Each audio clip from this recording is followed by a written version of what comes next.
இயேசுவும் குழந்தைகளும். ஒரு நாள் பல பெற்றோர்கள் தங்கள் சிறு குழந்தைகளை இயேசுவிடம் கொண்டு வந்தார்கள். இயேசு அவர்களை ஆசீர்வதிக்க வேண்டுமென்று அவர்களின் ஆசை. ஆனால் சீசர்கள் இயேசுவை தொந்தரவு செய்யாதீர்கள் என்று தடுத்தார்கள். அதனை பார்த்த இயேசு மிகவும் வருத்தமடைந்தார்.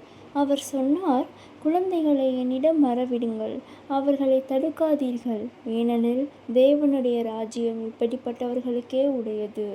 பின்னர் இயேசு குழந்தைகளை தன் கரங்களில் எடுத்தார்.